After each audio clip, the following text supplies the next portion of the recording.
Welcome to Nellai village food. இன்னைக்கு நம்ம வீட்ல சூப்பரான ஒரு கிராமத்து ஸ்டைல் மீன் குழம்பு தான் செய்ய போறோம். மசாலா எல்லாமே ஃப்ரெஷ்ஷா வறுத்தரைச்சு நல்லா கமகமன்னு மணக்கிற ஒரு மீன் குழம்பு செய்ய போறோம். நாளைக்கு காரப்பொடி மீன் வாங்கி தான் குழம்பு செய்ய போறேன். உங்களுக்கு எந்த மீன் பிடிக்குதோ நீங்க அந்த மீன் போட்டு குழம்பு செய்யலாம். வாங்க இன்னைக்கு கிராமத்து ஸ்டைல் மீன் குழம்பு எப்படி செய்யறதுன்னு பார்க்கலாம். கிராமத்து ஸ்டைல் மீன் குழம்பு செய்யறதுக்கு தேவையான பொருட்கள் என்னன்னு பார்த்துடலாம். ஒரு பேன் அடுப்புல வச்சிடலாம்.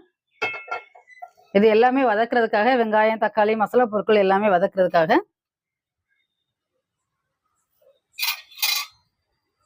இந்த மீன் குழம்பு நான் நல்லெண்ணெய் ஊற்றி தான் செய்ய போறேன். 2 ஸ்பூன் நல்லெண்ணெய் ஊற்றிக்கலாம். எண்ணெய் நல்லா சூடாகட்டும். எண்ணெய் நல்லா சூடாயிருச்சு.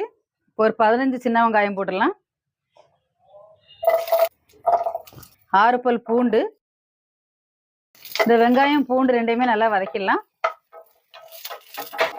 வெங்காயம் பூண்டு ரெண்டுமே நல்லா கலர் மாற அளவுக்கு